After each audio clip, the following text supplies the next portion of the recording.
हाँ, पुराणों में और शास्त्रों में हर जगह ऐसा लिखा है ना कि फिर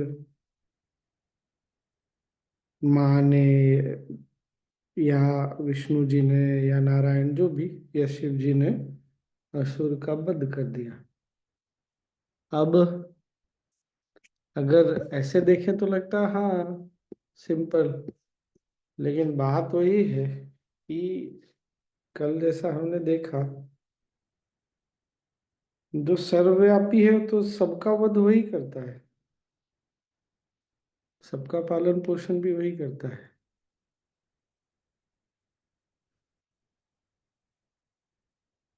हिरण्याक्ष को किसने मारा? तो हिरण्यकश्यप ने सोचा वो जो हरि है, जो नारायण है, उसने मारा।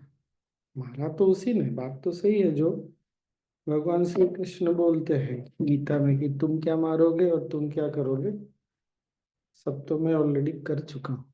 जो भी करता हूँ मैं ही करता हूँ। और उसने समझा कि कोई एक ऐसा व्यक्ति है जिसने मेरे भाई को मारा, जिससे मैं बदला लूंगा। और प्रहलाद ये समझते हैं कि वो तो शक्ति है, वो तो सर्वव्यापी चेतना है। कितना अंतर पड़ जाता है सोचने, इस बात को समझने में। चलिए आज फिर पढ़ा जाए। पर स्वामी जी, जो मैंने कथा कभी कभी सुन रखी है कि प्रहलाद जी को भी फिर गुस्सा आ गया था कि आपने मेरे पिता को मार दिया, और he became sad, something like that. नहीं नहीं, गुस्सा नहीं आया था। वो राजकाज संभालना नहीं चाहते थे, तो उनको लगा कि आपने तो मार दिया, तो बिना लीडर के सारे दायित्व जो हैं एकदम, क्या बोलते हैं उसको, बिना लीडर के किसी ग्रुप का क्या होगा। तो बहुत केओस हो गया। तो बोले जा अब क्या होगा? तो फिर बोले कोई नहीं, तुम संभालोगे, तुम इनको लीड करोगे। ऐसी कहानी। और हिरण्य कश्यप को मारा नहीं था। अगर जो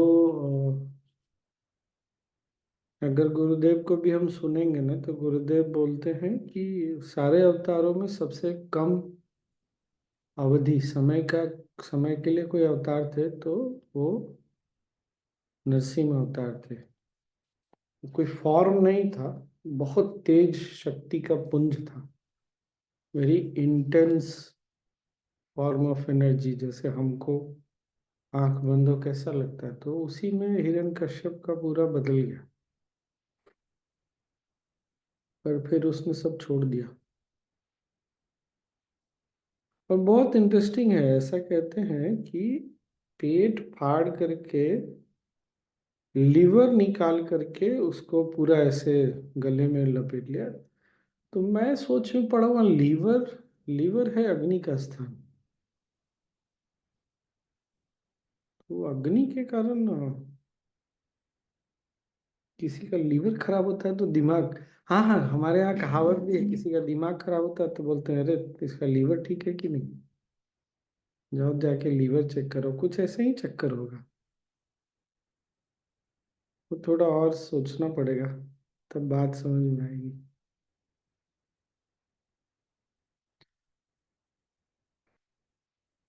एनीवे,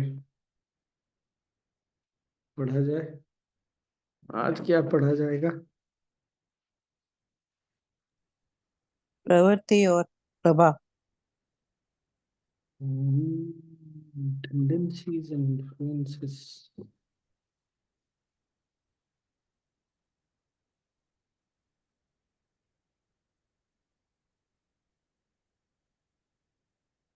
पढ़ो।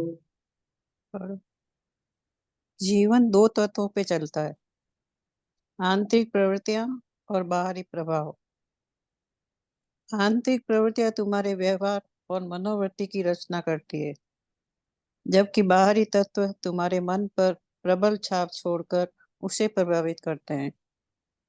प्राय तुम्हारी प्रवृत्तियों से बाहरी परिस्थितियों का जन्म होता है और चारों ओर की परिस्थितियों से तुम्हारे आंतरिक प्रवृत्तियों का जन्म होता है। इसी को कर्म कहते हैं। आंतरिक प्रवृत्तियां और बाहरी प्रभाव लाभदायक और हानिकारक दोनों हो सकते हैं।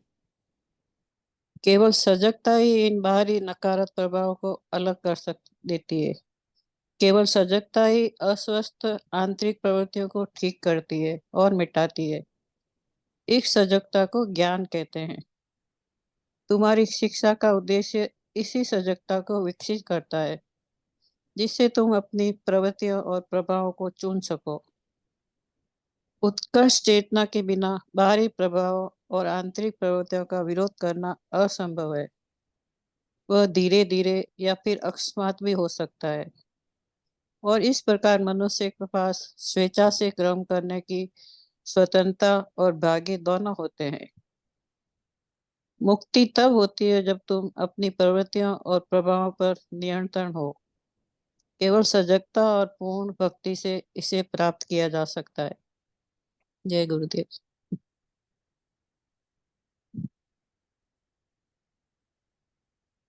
इसमें हम लोग बात कर चुके हैं ना। Yes, मेरा Swamiji, we ऑल have. ये मेरा ऑल टाइम फेवरेट भी है। Hmm. The last sentence is a. Only awareness and impeccable devotion. तो लगभग मुझे याद ही हो गया, और मैंने इसको पकड़ा वो सेलिब्रेटिंग लव वाले बुक से।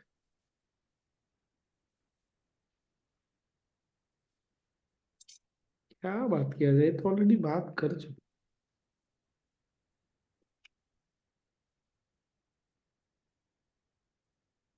क्या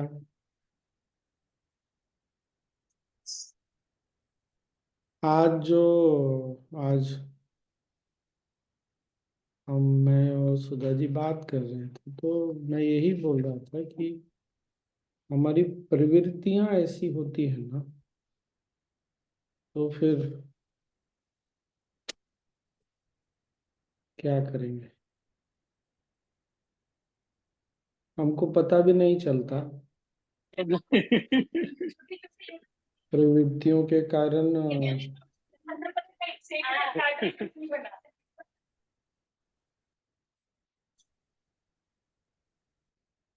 हमको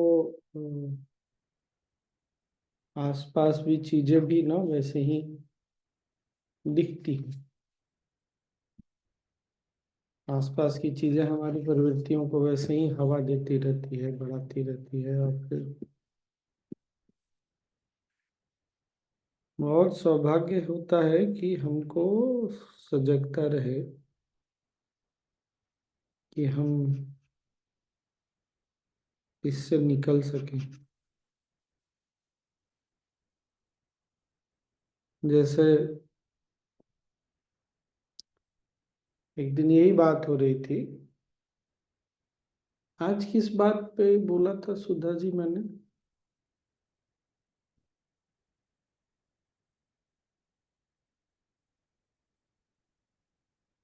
क्या बात थी वो? हाँ, वो किसी पर आरोप लगा ना, तो उसने ऐसा बोल दिया कि मेरे खिलाफ ना सब षड्यंत्र कर रहे हैं। सब नहीं, कुछ लोग मिलके षड्यंत्र कर रहे हैं।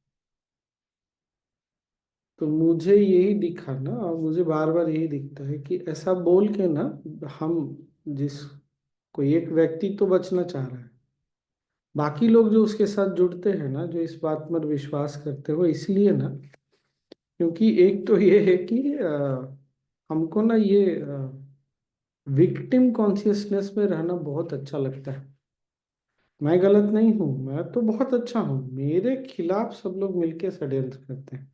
अगर वो सब लोग में संस्था नहीं आती है, तो घर वाले रिश्तेदार आ जाते हैं। रिश्तेदार नहीं होते हैं तो दोस्त हो जाते हैं, पड़ोसी हो जाते हैं। पर हम गलती नहीं, हम कुछ नहीं गड़बड़ करते। वो लोगों को ना पता नहीं मेरे से बहुत जलन होती है, सब मेरे सफलता से ईर्ष्या करते हैं। पता नहीं क्यों वो मेरे साथ ऐसा करते हैं सब, मुझे तो समझ में भी नहीं आता। मैंने तो कभी कुछ किया भी नहीं। तो हमको पता है ना, हम इसलिए साथ दे रहे हैं क्योंकि पता है कि कल हम भी इसी स्थिति में पड़ने वाले हैं, आज नहीं तो कल पड़ेंगे। तो हम अगर उसको आज इस चीज के लिए जिस पर आरोप लग रहा है उसको सपोर्ट करेंगे, तो कल हम इसी बहाने से बचने की पूरी अपना एक कोना निकाल के रखते हैं कि कल हम भी बच जाएंगे।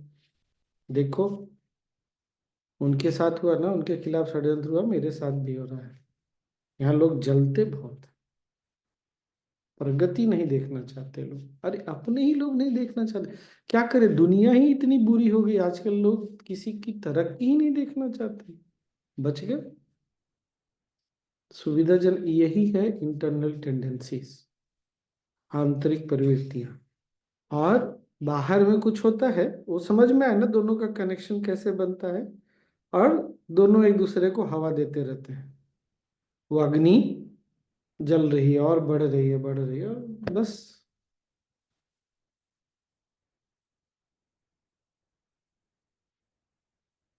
और ये हर रूप में होता है, जहां भी हम कुछ हो रहा है वहां पर उस चीज को, जैसे आजकल का ना जमाना ही बहुत खराब है, किसी पे आप विश्वास ही नहीं कर सकते, अपने लोग ही धोखा दे देते हैं। लीजिए, आपकी प्रवृत्ति वैसी है, आपने कहीं कुछ देखा, आपने उसमें एक के एक जोड़ दिया, एक था कि नहीं था उससे भी कोई मतलब नहीं है। ये जो प्रवृत्तियां हैं ना, इसके प्रति अगर सजगता नहीं आती, तो हमारे आसपास जो हो रहा है वो उसको ना हमेशा बढ़ाता चला जाएगा, बढ़ाता चला जाएगा, और यही कर्म का बंधन है। स्वामी जी लास्ट लाइन समझ नहीं आई, मतलब उसको बढ़ाता चलेगा चला जाएगा मतलब? जो बाहर हो रहा है, आसपास जो होता है, उसको हम अपनी प्रवृत्ति के अनुसार देखते हैं, तो वो उसको मजबूत, प्रवृत्ति को और मजबूत कर देता है।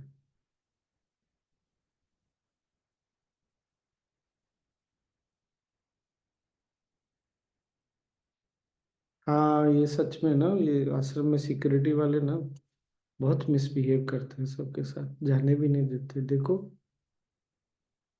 धक्का दे के पीछे कर दिया। ये नहीं बोल रहे हैं कि हम कूद रहे थे जाकर के ऊपर में, तब उसने धक्का, ये नहीं दिखेगा हमको। पर ये बात बोलने में बहुत सुविधा लगती है कि हाँ, सिक्योरिटी वाले ऐसे होते हैं। क्यों? आज हमने नहीं किया, उसने किया है ना, कल हमको पता है कि जाने अनजाने हम भी कर देंगे ये चीज। तो बचे कैसे अब उस चीज से? अगर आज उसको देखेंगे कि वो गलत कर रहा है, तो कल हमको भी अपनी गलती माननी पड़ेगी। तो इस ढंग से हम बचा लेते हैं अपने आप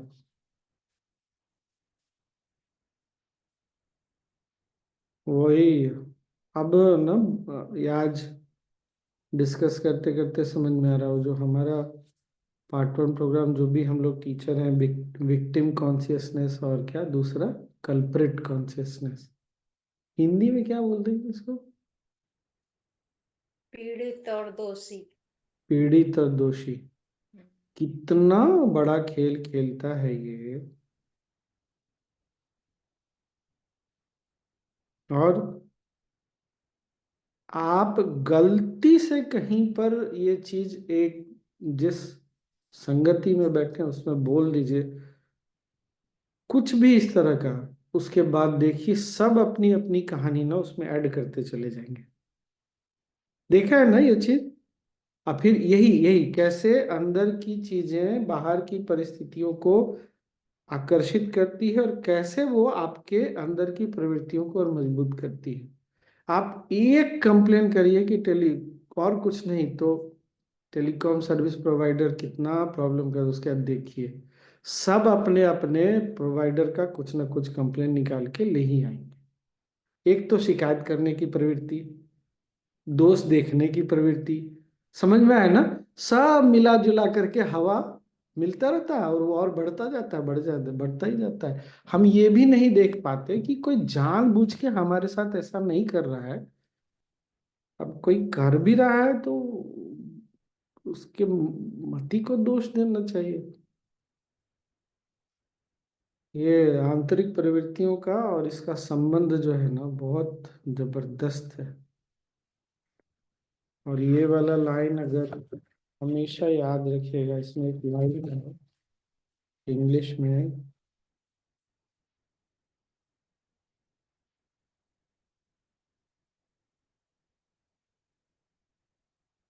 often your tendencies generate external situations and situations around you conform tendencies within you। अक्सर तुम्हारी प्रवृत्तियां तुम्हारे आसपास की परिस्थितियों को जन्म देती हैं। अक्सर।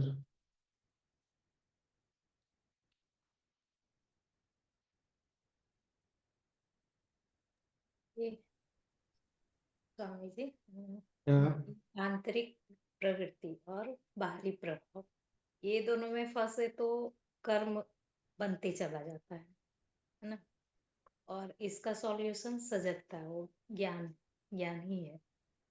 सजगता। और इसीलिए ना मैं हमेशा इस चीज को पकड़ता था। गुरुदेव ने बोला है इंग्लिश में only awareness and impeccable devotion, Hindi में केवल सजगता और पूर्ण भक्ति। तो मैं तो जब शुरुआत में जब मेरे पकड़ में आया तो मैं इस चक्कर में पड़ गया, गुरुदेव ने इम्पेकेबल डिवोशन क्यों बोला, क्यों भक्ति बोल के नहीं छोड़ दिया, क्यों पूर्ण भक्ति बोला। क्योंकि गुरुदेव जब भी कुछ बोलते हैं ना, और खासकर जब ज्ञान में कुछ होता है, तो एक एक शब्द की बहुत गहराई होती है। इम्पेकेबल डिवोशन मतलब आप उस चेतना पर जो गुरु बोले या अपने ईश्वर पे पूर्ण विश्वास आपका जब तक नहीं होगा तब तक इस चीज से बाहर निकलना असंभव।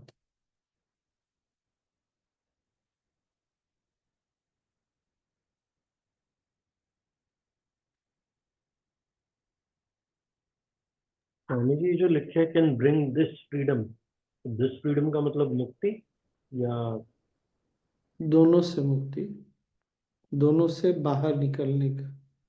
दोनों से बाहर निकले तो मुक्ति हो गई, नहीं निकल पाए तो फिर तो फिर कोई ना कुछ तो कर्म चलते ही जाएगा।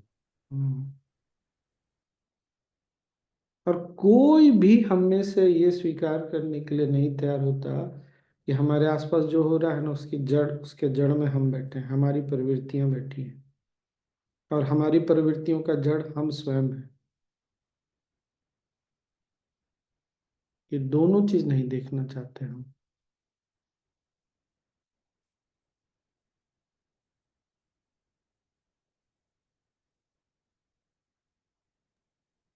It is so strange, na, Swamiji, कि our tendencies are generating this external situation. अब मतलब इतनी बड़ी बात गुरुदेव ने, मैंने इसको पढ़ा तो मैं कहा बाप रे, किसको दोष दीजिएगा, किस पर उंगली उठाएं, आप अपने ऊपर नहीं देख सकते तो फंस गए। फिर फंस गए कर्म के चक्कर में। एक तो अपने ऊपर देख नहीं सकते, सजगता नहीं है। How to come out of that then, Swamiji? वही सजगता। और तो उस वक्त तो आता नहीं होगा ना सजगता। कभी किसी को दोष नहीं देना है, चाहे कुछ भी हो जाए। जैसे एक सेकंड, हाँ बड़ी गर्मी लग रही है, मैं इसको उतारूं।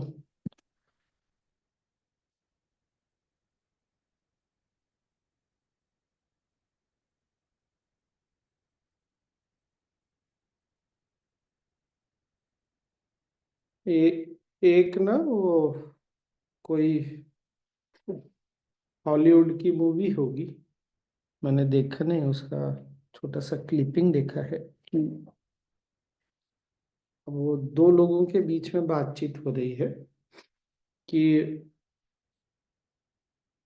जो समझा रहा है वो ये बोल रहा है कि देखो, तुमने भगवान से प्रार्थना की कि मुझे, करेज को हिंदी में क्या बोलते हैं? बल, वीर्य, साहस। धैर्य धैर्य। साहस नहीं, हिम्मत करेज, और पेशेंस हिम्मत नहीं। और साहस हाँ, दे। मान लीजिए करेज, करेज या साहस की जरूरत है, या धैर्य, मुझे और साहस दो और धैर्य दो। तो भगवान ने तुमको साहस, तुम्हारी प्रार्थना सुन के साहस दे दी या धैर्य दे दिया, ये कैसे पता चलेगा? चलिए मेरा आपसे प्रश्न है, बताइए इसका उत्तर कैसे होगा, क्या होगा? फिर आपने, भगवान आपको वो सिचुएशंस क्रिएट करेगा ताकि आप खुद को देख सको कि मुझ में धैर्य है। हाँ, ये बात पकड़ में आई ना? हमको कैसे पता चलेगा? तो हमारे आसपास ऐसी चीजें होंगी जिसमें हमको बहुत साहस दिखाना पड़ेगा और बहुत धैर्य रखना पड़ेगा। तो मुझे ना ये चीज बड़ी अच्छी लगी। यही तो साबित करेगा ना कि मेरे अंदर कितना धैर्य है, कितना साहस है। हमको क्या लगता है, साहस देने का मतलब है कि कुछ और ही हो जाएगा। तो अगर आप ये नहीं समझ रहे हैं कि आपके आसपास की परिस्थितियां आपके कारण जन्म ले रही हैं, तो दोष देते रहिए फिर। हम में से कोई ऐसा होता है ना, कुछ भी हो जाए कुछ बोलेगा ही नहीं, तो उसके जीवन में भी परिस्थितियां ढेर सारी उठती रहती हैं। क्यों? तुमको बोलना तो कम से कम करना पड़ेगा। हाँ, बोलो तो मन नहीं खराब करो। ज्ञान जीने के लिए तो परिस्थितियां होनी चाहिए ना। अगर भगवत गीता में भगवान ने कुछ बोला है, तो जब तक परिस्थितियां नहीं होगी तो ज्ञान को कहाँ से जियोगे तुम? ज्ञान को लेके करोगे क्या तुम? मैथ्स का पूरा क्या पहाड़ा पढ़ लिया गणित में, और जोड़ घटाव सब पढ़ लिया, और बाजार कभी गए ही नहीं, तो क्या करेंगे उसका सारा पढ़ करके? लड्डू? तो हमारी आदत सी होगी मॉडर्न, जब मैंने ऐसे लगता है ना, हमारी आदत सी होगी केवल मेनू पढ़ते रहने का, खाने के लिए कुछ ऑर्डर नहीं करने का। ऐसे नहीं होता है।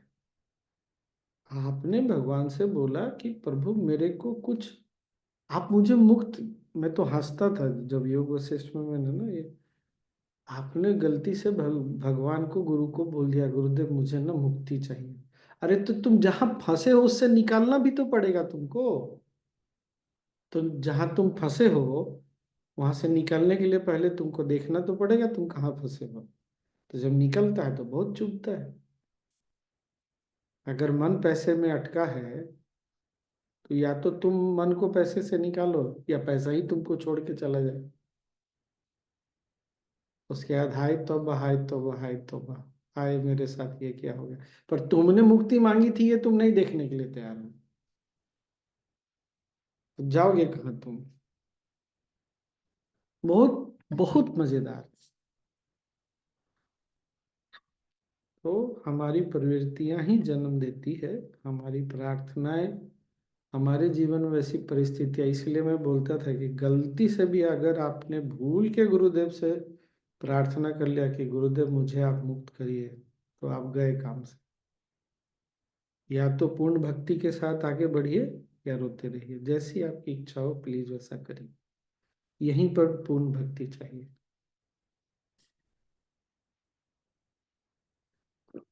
Impeccable devotion. क्या हमने ये जरूर कभी ना कभी इच्छा की होगी, इसलिए ईश्वर हमको ये दे रहा है, या मेरे गुरु ने दिया है। भक्ति नहीं होगी तो क्या होगा? बगल वाले को दोष देंगे, लोगों को दोष देंगे, संस्था को दोष, किसी न किसी को, रिश्तेदारों को दोष देंगे, देते ही रहेंगे।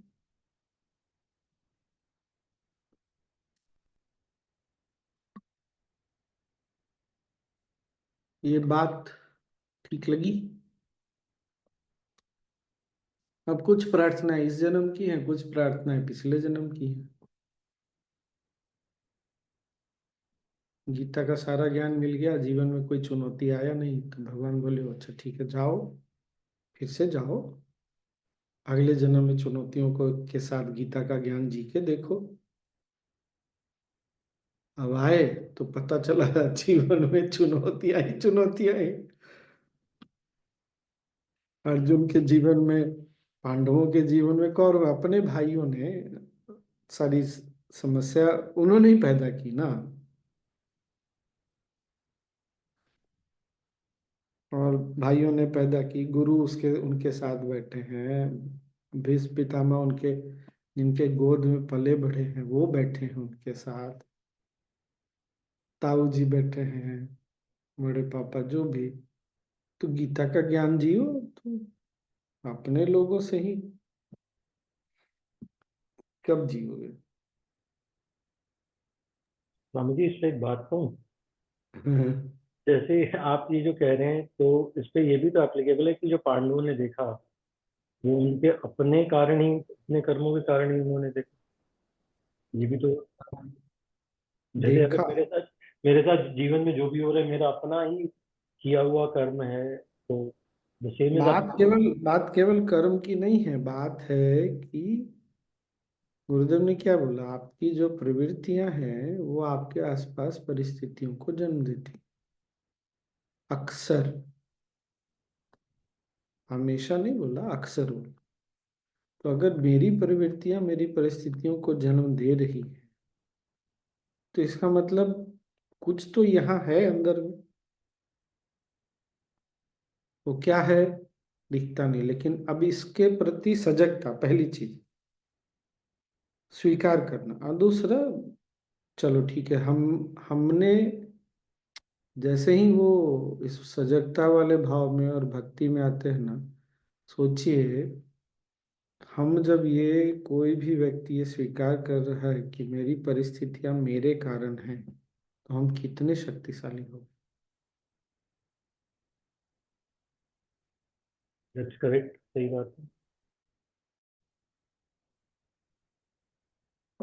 अच्छा, हम जीवन में ना, जो सब जितना कुछ बहुत कुछ होता है, सबके जीवन में बहुत कुछ होता है, सारी बातें हमको विचलित नहीं करती है। कोई एक दो बात कभी कभी विचलित करके जाती है। तो विचलित नहीं करेगी तो हमको पता कैसे चलेगा कि कहाँ पर ज्ञान जीना है, कहाँ पर अभी हमको आगे बढ़ना है? तो वो हमारी अपनी प्रवृत्तियां ही तो है।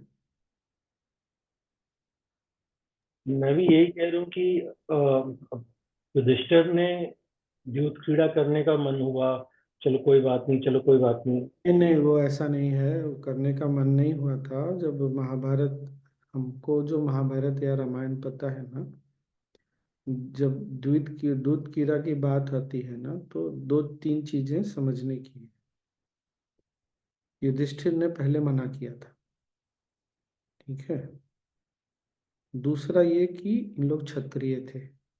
जब आपको उस समय का ना सोच विचार अलग था, आपके अपने ही चचेरे भाइयों ने बुलाया है, आमंत्रण दिया है। Just imagine. आप छोड़ दीजिए ना, आप दिवाली में हमारे यहाँ तो पता नहीं कैसा है दिल्ली वगैरह में, पर बिहार वगैरह में बैठ के जुआ खेलते हैं, सब सच में खेलते हैं। अब आपको आपके दोस्तों ने जुआ खेलने के लिए बुलाया, कुछ नहीं, ताश खेलने के लिए बुलाया, सोच लीजिए आप। और आमंत्रण मतलब प्रोटोकॉल के साथ, और मना कर रहे हैं, लेकिन और साथ में क्या नाम है कौरवों के पिता का? धृतराष्ट्र। धृतराष्ट्र। बोल रहे हैं नहीं नहीं, तुम कुछ गलत नहीं समझो, इसमें कुछ गड़बड़ नहीं है, आओ आओ खेलने आओ। अब बताइए।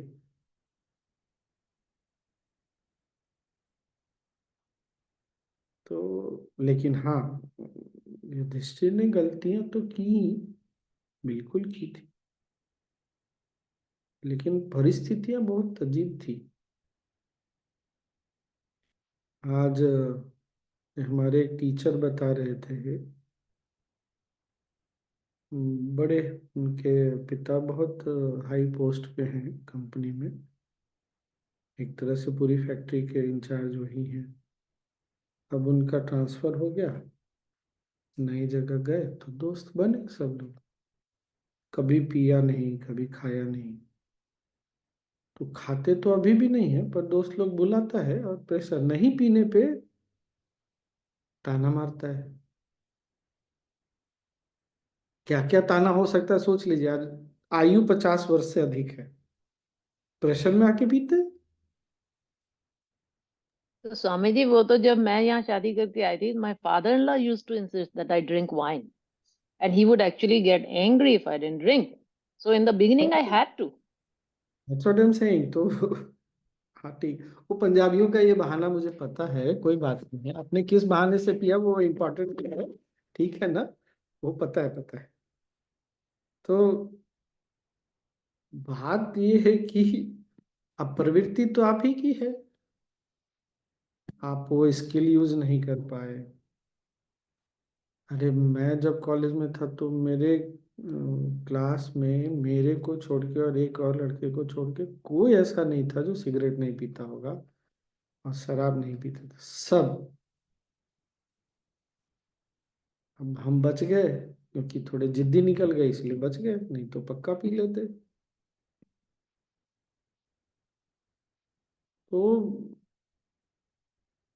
हमारी प्रवृत्तियां आसपास चीजों को जन्म तो देती हैं, फिर उससे कैसे बाहर निकले उसके लिए सजगता चाहिए और भक्ति चाहिए, दोनों चाहिए। भक्ति ये कि तुमने इस परिस्थिति में डाला है तो तुम ही निकालोगे भी, और हमें वो शक्ति है, वो स्किल है, कैसे कब कहाँ यूज करें देखना पड़ेगा।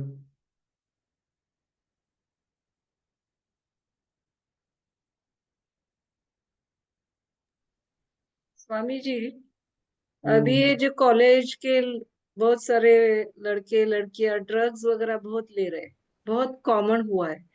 तो ये भी क्या प्रवृत्तियों के कारण ही है क्या, ऐसा कुछ? हाँ हाँ। बहुत ज्यादा कॉमन हुआ है अभी ये ट्यूशन एरिया बहुत। में। हाँ, बहुत ज्यादा हो गया है। एक तो क्या बोला जाए, एजुकेशन सिस्टम उस तरह का हो गया है। मतलब एजुकेशन मतलब केवल वो स्कूल कॉलेज नहीं, मीडिया से जो एजुकेशन मिल रहा है उसमें एकदम नॉर्मल कर दिया है।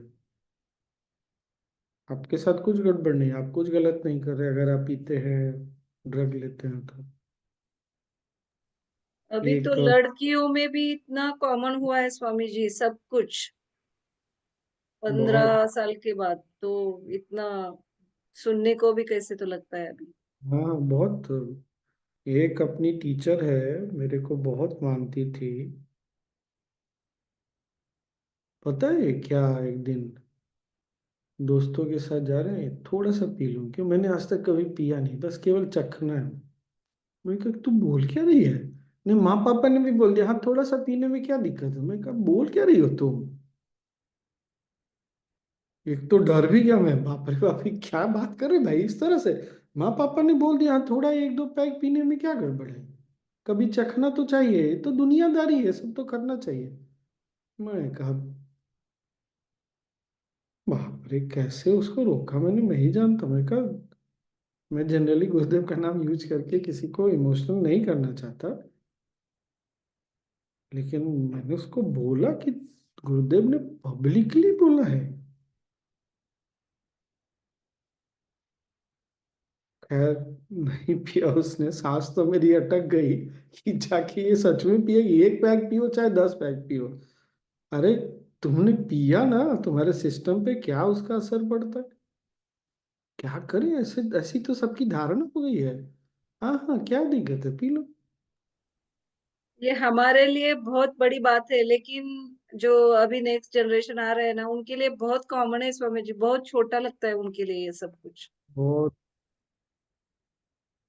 Actually Swami Swami ji ji, I sir was बोलते हैं सरप्राइज्ड। सर मैं मैं कनाडा में जब पहली बारी, मतलब surprisingly for the first time when I went to Canada ashram, there I ran into the senior teacher यहाँ की। तो वैसे ही बैठे, पता नहीं वो लोग आपस में बातें कर रहे थे, मैं तो सिर्फ पास में बैठी थी, एंड शी मेंशन कि यूरोप के ही कोई टीचर थे जिन्होंने, जो न्यू ईयर पे गुरुदेव वहां होते हैं ना, तो नेक्स्ट मॉर्निंग गुरुदेव को विश करने गए तो गुरुदेव ने looked at him and he said you drank. He said no Gurudev I did not. He said no you did. तो वो थोड़ी देर आर्गुमेंट चलती रही इन द सेंस कि वो बोलते गुरुदेव मैंने पिया ही नहीं, बिल्कुल नहीं पिया. गुरुदेव से नहीं तूने पिया है. Then he said and scratched his head and he said हाँ गुरुदेव मैंने बस एक सिप शैंपेन लिया था क्योंकि न्यू ईयर पे शैंपेन खोली जाती है. I just took one sip and I didn't take any more. Gurudev said, yes, I can see it in your aura because when you take even one sip, it stays in your aura for 3 months. That's what. And then he told him कि जब तक तुम्हारे aura में वो रहेगा तुम क्रिया lead तक भी नहीं करोगे कोर्स टीच करना तो. बिकॉज ही सेड कि then that's what you will exuberate. So I was shocked to hear that.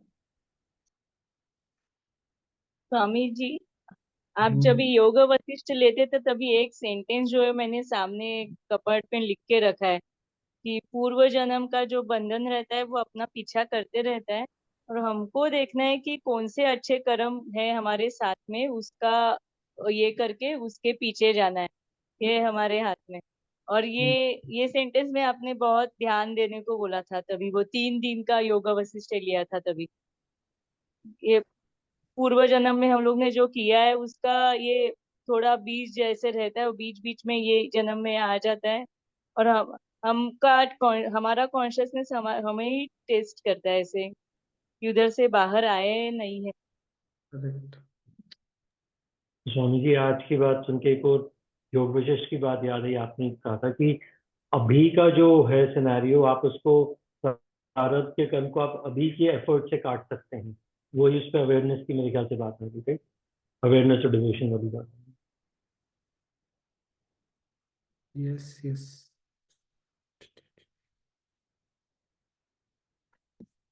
तो स्वामी हमारे गुरुदेव इस मामले में बहुत स्मार्ट है. क्योंकि जब हम जाते हैं और वो संकल्पा लेने बैठते हैं तो वहां पे वो सारा कुछ बोला जाता है कि मुझे ऐश्वर्य भी दो, अष्टलक्ष्मी भी दो, ये भी दो, और फिर साथ में होता है मोक्ष भी दो.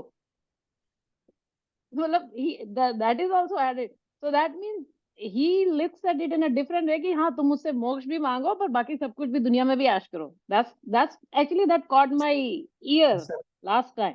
ऐसा कुछ नहीं वो बोलते हैं. वो बोलते हैं तुमको जो मांगना है वो सब इसमें मिल जाएगा, इसलिए तुम चिंता मत करो, बोलो और बोल के छोड़ दो.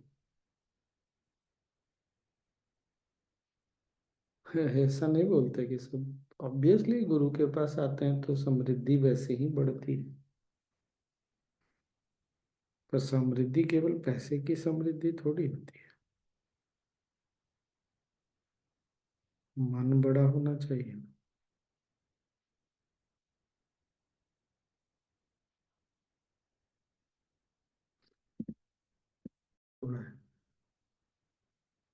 कैसे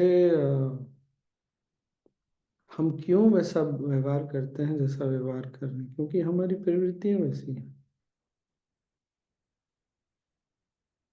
तो हमको ना तो बस ये सजगता आए ना कि क्यों मेरा मन ऐसा सोचता, क्यों इस ढर्रे पे क्यों सोचता है, इस तरफ जाना क्यों चाहता है. तो तुरंत पता चलेगा कि प्रवृत्ति पहले से अंदर में. तो वो पता चल जाता है.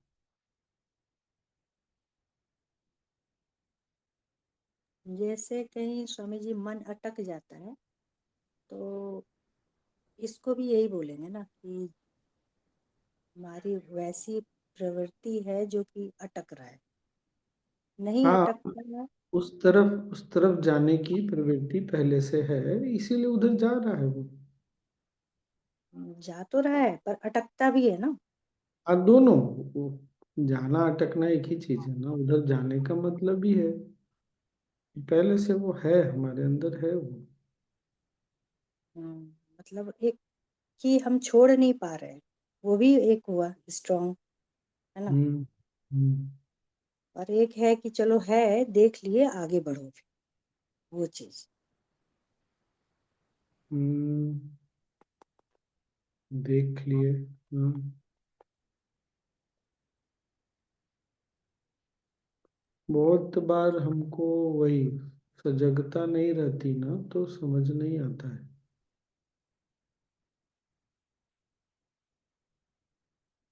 स्वामी जी, सजग भी है, बुद्धि भी है, समझ में भी आ रहा है कि वो छूटना चाहिए, ये सही नहीं, फिर भी नहीं छूटता है। इसका वजह।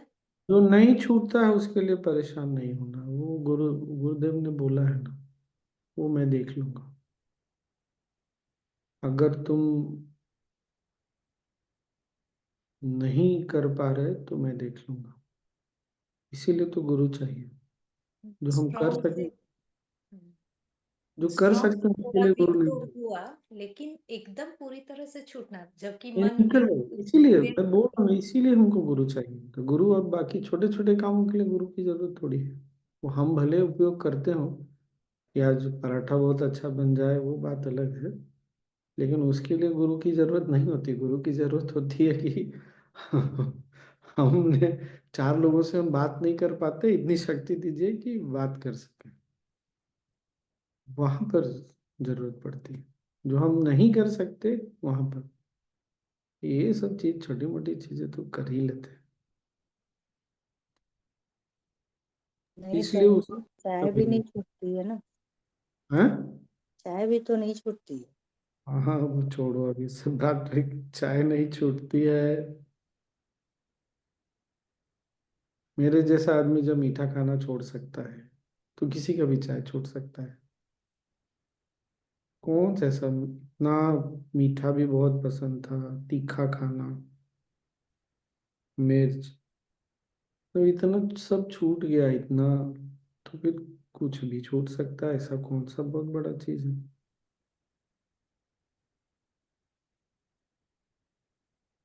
नहीं छूटेगा ऐसा थोड़ी।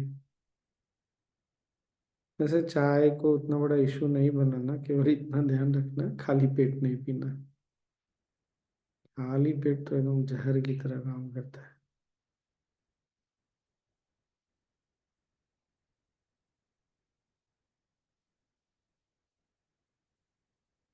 और क्या?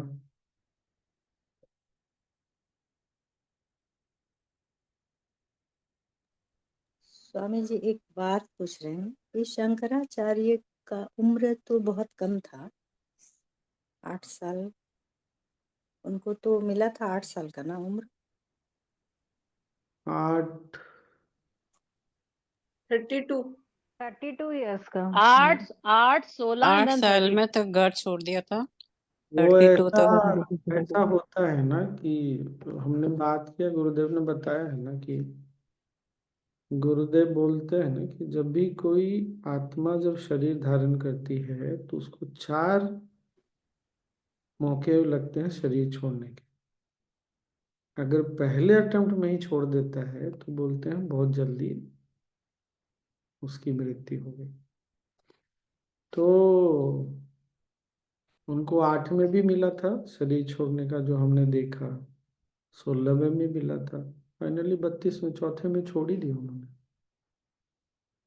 तो उनका अपना जो लाइफ था उसमें ऐसा था। तो प्रश्न क्या है ये तो बोलो। प्रश्न ये है कि कैसे ये उम्र बढ़, मतलब किस रीजन से इनका उम्र बढ़ गया नहीं ये। नहीं, बढ़ता बढ़ता घटता नहीं, वही गुरुदेव ने बोला है कि चौथे में तो हर हाल में। केनो उपनिषद में है शायद ये, कि कठोपनिषद में है? मैं कभी कठोपनिषद में अच्छा, मैं कभी कभी कठोपनिषद में ऐसा। कभी कभी कंफ्यूज कर जाता हूँ। कठोप बोला है कि चौथे में तो हर व्यक्ति छोड़ेगा ही छोड़ेगा। पर बहुत रेयर, करोड़ों में कोई एक दो होता होगा जो इतना मोह माया में पड़ा हुआ है ना, शरीर छोड़ना नहीं चाहता, तो 5वां अटेम्प्ट लगता है उसको। लेकिन 5वें में तो हर हाल में तो छोड़ना ही पड़ता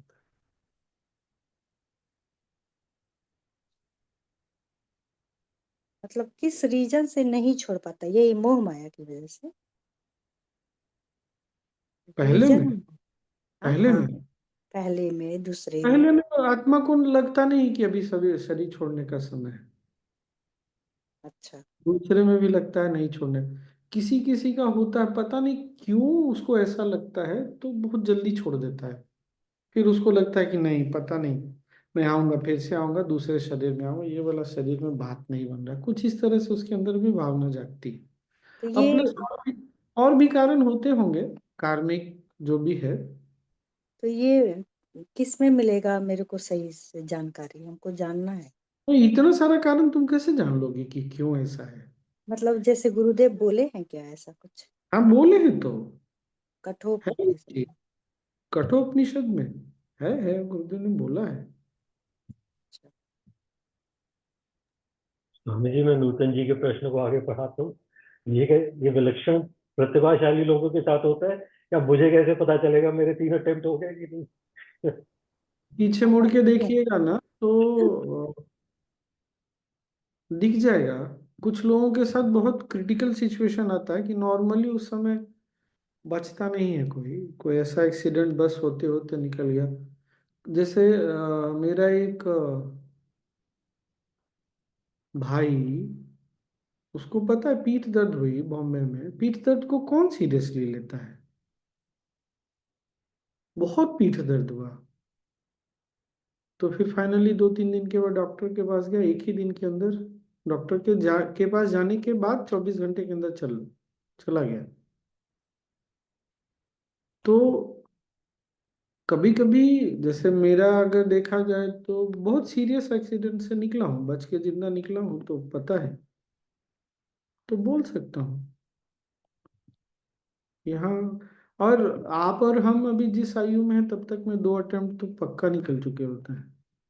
मिनिमम तो 2 निकल ही जाता है। आपको क्या लगता है 50 के हो गए अभी भी ये सिंगल अटेम्प्ट में ही अटके हैं क्या? हद है मतलब। वो हमने नई शरीर छोड़ा, कुछ लग रहा होगा कि कुछ करना बाकी है इस शरीर में, कुछ और कर सकते हैं। टिके हुए हैं, फिर लगेगा कि चलो हो गया बहुत तो चले जाएंगे। स्वामी जी इस एज में भी 2 अटेम्प्ट हुआ कि नहीं? हो गया, आ, हो गया। तो ये गारंटी कुछ तो होना चाहिए ना हमको जीवन में। बोले तो गारंटी हो गया, बात मानो ना। 50 के हो गए, अब क्या हद है मतलब। पीछे 70 में मुड़ के पहला अटेम्प्ट देखो नहीं आप, करा क्या? कभी हॉस्पिटल में गए होंगे, बहुत कुछ ऐसे हुआ होगा, तो ऐसे हाँ, हो जाता है, फिर उसमें से निकल आती है। और क्या मतलब 70 में पहला अटेम्प्ट थोड़ी मिलेगा, ये तो हद है मतलब। तो क्या तुमको 200 साल 400 साल जीना है क्या? ऐसा थोड़ी नहीं होता है। नहीं, ये समझ में कैसे आए, हमको ये समझना है। समझना क्या है, हो गया, हो गया, हो गया। ये जूही तो और है, बोल रही है इसका 4 अटेम्प्ट हो चुका है। चुप रहो। सब अपने आप को स्पेशली समझने के लिए बैठे हुए हैं। स्वामी जी सही में बचपन में छत पे से गिर गई थी, बच गई। एक 3 एक्सीडेंट हो चुके रास्ते के बीच में के बच गई, मेरे तो 4 हो गए। चलो चलो, तुम स्पेशल नहीं हो, बात मानो, ठीक है ना। बिल्ली वाली लाइफ तो बोरो नहीं करी, उसके 7 अटेम्प्ट मतलब हो अगला गए। वाला तो जा रही हूँ मैं, 5वें में तो छोड़ना ही पड़ा। प्रवीण जी, दिल्ली वालों ने पाप ज्यादा किए होते हैं ना, इसीलिए 7-4 दिल्ली नहीं, दिल्ली नहीं, बिल्ली बिल्ली बिल्ली के होते हैं ना 7 लाइफ अटेम्प्ट। छत से तो मैं भी गिर गई थी, 3 साल की। पता नहीं कैसे बच गई। स्वामी स्वामी जी अच्छे है, राजू मामा नहीं। मैं वो तो बोलते मैं रेड तो रोज पॉइजन मरता। पी के भी जिंदा खड़ी रही स्वामी जी। वो रेड पॉइजन ही फेल हो गई। प्रिया, तुमने जो पूछा है ना कि कोर्स लेना संभव है क्या, फिर से होगा, बात यह है कि तुमको ये समझना चाहिए कि अपनी परिस्थितियों को हमको स्वयं निर्माण करना होता है। जैसे हम लोग जितने लोग भी टीचर हैं या जितनों ने भी कोर्स ऑर्गेनाइज या कोई भी आर्ट ऑफ लिविंग का इवेंट ऑर्गेनाइज किया है, अरे तो कम से कम एक हॉल चाहिए होता है, साफ सुथरा उसको करना। ऐसा तो हॉल है गंदा पड़ा हुआ तो वहां जाके नहीं लेते ना। साफ सुथरा होना चाहिए, कहीं कहीं साउंड सिस्टम की जरूरत होती है, दरी चादर की जरूरत होती है। तो हमको उसी तरह जीवन में कुछ भी करने के लिए अपने आसपास वो परिस्थितियों को उस लाइन पे लाना पड़ता है। तो उसको लाने के लिए हमको जो करना है वो करना पड़ेगा हमको। अगर मेरा मन डरता है जाके बोलने में, तो उससे कैसे निकलना है वो हमको पता है। अगर मुझे बोलना ही नहीं आता कैसे के उससे निकलना, तो जो भी स्थिति परिस्थिति है उससे कैसे बाहर निकले, उसके लिए हमको खुद वो करना पड़ेगा। पर अ, हमको पब्लिक स्पीकिंग, लोगों के सामने बोलने में डर लगता है, घबराहट लगती है, और हम परिस्थितियों से गुजरना भी नहीं चाहते कि हम इसको पार कर सके, तो नहीं होगा ना। फिर कोई एक चमत्कार कभी हो जाएगा तो पता नहीं, मुझे तो नहीं पता।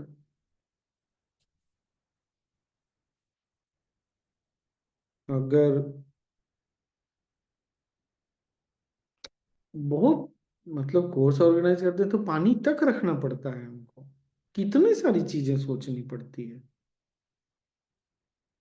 अभी यहाँ जैसे साइलेंस प्रोग्राम था ना, तो सुबह में दूध ओट्स वगैरह खाते हैं, तो सारी व्यवस्था कि मुझे ही करनी थी, सारी चीज कोई था ही नहीं। और शहद रखा हुआ था, शहद निकालना ही भूल गया। चौथे दिन तीसरे दिन या लास्ट डे याद आया कि जा, शहद ही नहीं निकाला, तो शहद निकाला मैंने। तो आपको वो करना पड़ता है भाई ऐसे।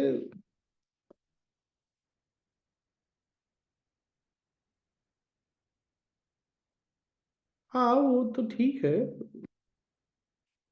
क्या परिस्थितियां देखेंगे, गुरुदेव देखेंगे। जिन चीजों के कारण भी पर मिला, यही बहुत बड़ी बात है। कोई बहुत बड़ा पुण्य रहा होगा। स्वास्थ्य नहीं ठीक रहता फिर भी टीचर तो गुरुदेव ने बनाया ना। टीचर का काम ज्ञान देना नहीं है, सबसे पहली जिम्मेदारी है टीचर का काम कि वो ज्ञान को जिए और साथ में ज्ञान को फैलाए। दोनों, केवल फैलाना जिम्मेदारी थोड़ी है हमारी। तो मान लो अगर फैलाने वाला ज्ञान को लोगों तक ले जाने वाला उतना नहीं हो पा रहा है, तो ज्ञान जी तो सकते हैं ना, उस पर भी तो ध्यान दे सकते हैं ना। मैं ये नहीं बोल रहा कि उसको छोड़ देना है, पर अगर मेरी परिस्थितियां नहीं मुझे, क्या बोलते हैं उसको, परमिट कर रही, नहीं सपोर्ट कर रही, तो कम से कम जी तो सकता हूँ मैं। पता चला मुंह लटका के बैठा हूँ, क्या करना है वो गुरुदेव नहीं बोलते हैं। वो कोई आया मुंह लटका करके कि मुझे नौकरी नहीं मिले, तो गुरुदेव बोले तुमको तो मैं भी ना दूं। शादी नहीं हो रही, मुंह ऐसे लटका हुआ है, अरे तुमको कौन, तुमसे कौन शादी करेगा, ऐसा मुंह लटका हुआ है तुम्हारा। तो वही बात है, अगर ज्ञान नहीं मांग पा रहे तो खुश तो रह सकते हैं ना, ज्ञान दी सकते हैं ना। जो हम कर सकते हैं उस पर ज्यादा ध्यान देना चाहिए। आज हम लोग, कुछ लोग तो कम आयु में ही आ गए, टीचर बन गए। विद्या जी टीचर बनना चाहती हैं, पर विद्या जी की आयु बहुत हो गई है, तो सबको लग रहा है वो कैसे कर पाएंगी। ये भी तो सोचना चाहिए। कम से कम तुम्हारी सीमाओं के तुम्हारे जीवन में आने के पहले तुमको टीचर तो बना दिया, तुमने सेवा तो एज ए टीचर भी की है। हर समय जो जीवन में नहीं है उसको मिस करते रहने से कुछ होने वाला नहीं।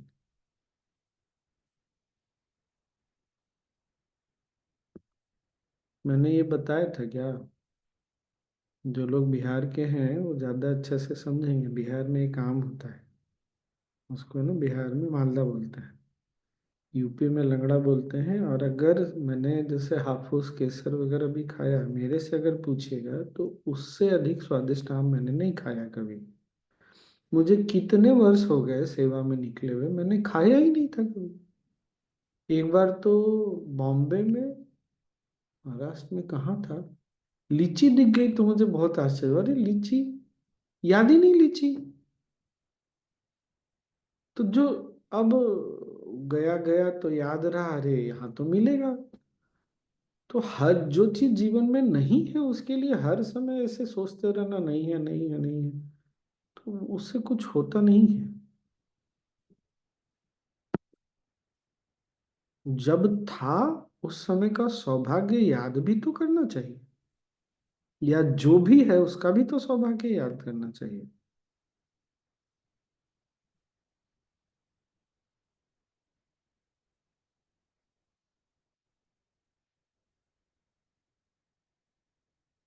संजीत भी हंस रहे, मालदा का नाम सुन के। हंस लीजिए हंस लीजिए।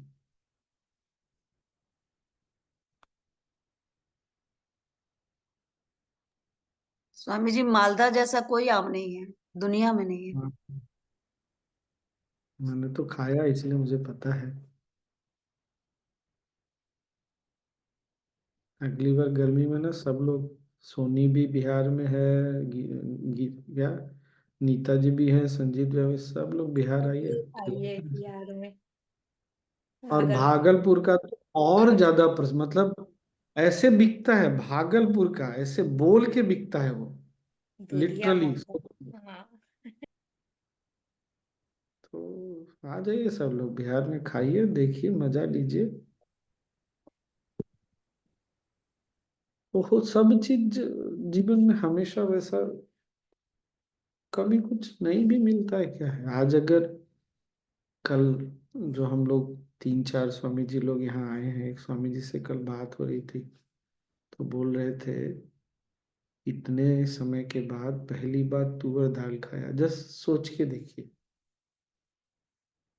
तो हमेशा जो नहीं है उसके लिए दुखी होना, ये बहुत अच्छी स्थिति नहीं है मन की। ये कहीं हमको लेके जाने वाली नहीं। जो स्वामी है, जी ऐसी हाँ कह रहे हैं, ऐसी प्रवृत्ति ही है तो क्या ही करे। हाँ ठीक है, जो है उसके लिए सौभाग्यशाली महसूस करना, जो नहीं है उस समय जब था तब उसका सौभाग्य याद कर।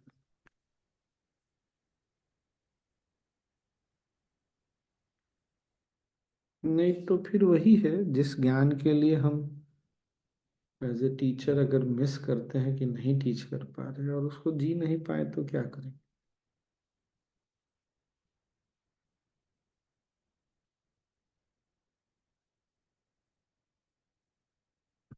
आज तो 10 बज गया।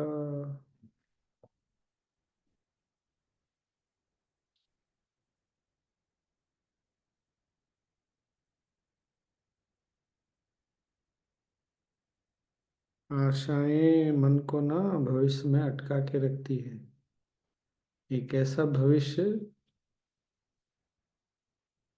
अच्छा जो दुखी है उसकी बात अलग होती है, हाँ कंफ्यूज नहीं करना। जब मन दुखी होता है तो आशा ना जीवन में एक क्या बोलते हैं, ताकत अंदर से हिम्मत देती है। पर आशा रखना भविष्य में, वो मन को अटका के रखा हुआ है, आज के ही समय में भविष्य में मन अटका हुआ है, दुख का बहुत बड़ा कारण बनता है। इसको गलत ढंग से नहीं लेना है, लेकिन ये सही है। स्वामी जी, अभी अभी जो बोले कि आशा ताकत का काम करती है ना? तो वहीं से तो हमको लगता है कि ये शुरू हो जाता है फिर। तो अलग अलग समय में अलग अलग के लिए है ना। अब मन दुखी है तो उसके मन में आशा जगाना जरूरी है ना। अगर वो मन दुख से भविष्य बाहर को निकलने लेके, के लिए, वो दुख से बाहर, एक तरफ से दुख से बाहर निकला, उधर आशा से पकड़ते पकड़ते कुछ और प्रवृत्ति में। हाँ एक बार जब थोड़े दुख से बाहर निकल गए, मजबूत हो गए, तो आशाओं में मन को नहीं अटका के रखना है। हाँ, ये ध्यान में रखना पड़ेगा कि वो भी छोड़ना है। यहाँ करेक्ट तो करेक्ट। हो जाता है कि पकड़ के आगे बढ़ते जाते हैं कुछ और ही। सबके लिए इसीलिए हमारा ज्ञान बहुत पूर्ण है ना। एक ही समय में सारा ज्ञान सबके लिए नहीं होता, अलग अलग अवस्था के लिए अलग अलग चीजें होती। जैसे मैं अक्सर ये भी बोलता हूँ, आप किसी बच्चे, छोटे बच्चे को बोलिए कि तुम चॉकलेट मत खाओ, तुम ये भी नहीं खाओ वो भी। अरे उसने कोई संन्यास थोड़ी ले लिया, उसने खाया ही कितना है, वो तो जाएगा ना खाने के लिए। हम छोड़े, हमारे अपने लिए छोड़ने की बात होती है। हम इतने बड़े हो गए, इतना खाया पिया है, कौन सा खा पी के मुक्ति मिल गई, छोड़ो अब, कुछ तो छोड़ो। तो पता चला हम अपना कानून जो है ना बच्चों के साथ लगाते हैं। ऐसे नहीं होता है। खाने पीने में नियंत्रण होना चाहिए, लेकिन किसको कितना बोलना है वो भी हमको देखना चाहिए।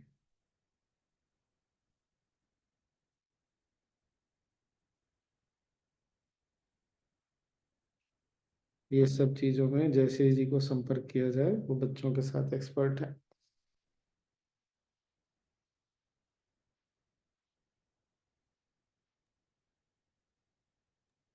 ये आपने 102 क्यों लिखा हुआ है जयश्री जी?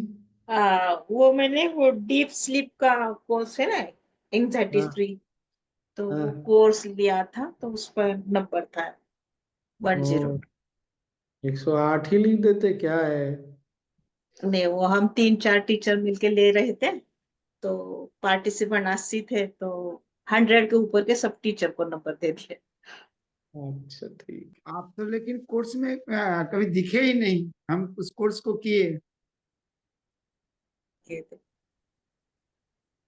आपका इंट्रोड्यूशन देखे थे जयश्री जी, लेकिन आप कोर्स में आए नहीं। वो तो आई, सुनील भैया भी कोर्स ले रहे थे। हाँ आई थी फर्स्ट दिन, फिर सिर्फ नहीं आई थी, बाद में आई। अच्छा अच्छा। स्वामी जी बहुत अच्छा ये deep sleep and anxiety course हाँ बहुत भी बढ़िया। बहुत। उसका और ओरिएंटेशन ऑनलाइन ओरिएंटेशन हो गया और टीचर्स बना दिए सबको, हम्म, और ओनली ऑनलाइन कोर्स है वो, ऑफलाइन नहीं लेना। मैं भी करूँगा, यहाँ भी हो रहा है। मैं भी इस बार शनिवार रविवार को मैं भी करूँगा। बहुत बढ़िया कोर्स है। उसमें ना स्वामी जी चिल्ड्रन क्रिया है, मेधा योगा का हाँ हाँ, प्राणायाम है, सुदर शक्ति क्रिया है, सुदर्शन क्रिया है, वो सब पता, मिक्स है। पता चला मुझे। बहुत हैप्पीनेस बढ़िया। का हैप्पीनेस का पूरा और ऑरा हैप्पीनेस। क्लेंजिंग भी है ना उसमें, बच्चों वाला हाँ, ऑरा। बच्चों वाला है पता चिल्ड्रन चला। क्रिया। Yes yes. ये कौन सा और कोर्स बोल रहे हैप्पीनेस के लिए हैं? स्वामी जी। मीन्स 8 से 13 बच्चों के जो है ना वो भी क्रिया है, और 13 से 18 का जो है वो भी है उसमें। वो उसको एंजाइटी और डीप स्लीप हाँ, दूर करने, मतलब डीप स्लीप अनिद्रा एंड की एंजाइटी। बीमारी और एंजाइटी दूर करने के लिए जो टीचर हैं उनको ओरिएंटेशन हो रहा है, ऑनलाइन होता है, 2 दिन का 2 घंटा कर सकते हैं, फिर आप दूसरों को सिखा सकते नहीं, ओरिएंटेशन भी 4 दिन का था, 2-2 घंटे, और कोर्स भी 4 दिन का। हैं। अच्छा okay. Deep sleep and anxiety relief. तो जयश्री जी, पर उसके लिए एक आदमी ने पहले हैप्पीनेस कोर्स किया होना चाहिए ना, क्योंकि सुदर्शन नहीं, की। हैप्पीनेस कोर्स टीचर चाहिए नहीं नहीं, ओरिएंटेशन के लिए। वो नहीं तो नहीं। हो गया। हाँ जिसने करना है, जिसने कोर्स अटेंड करना है, उसकी हाँ, बात। जिसको जिसको कोर्स अटेंड करने, उसने कोई भी कोर्स नहीं किया होगा तो भी चलता है। पर उसमें तो सुदर्शन क्रिया करनी पड़ती है, तो नहीं फिर वो। नहीं, तरी तो भी वो सिखाते हैं सुदर्शन।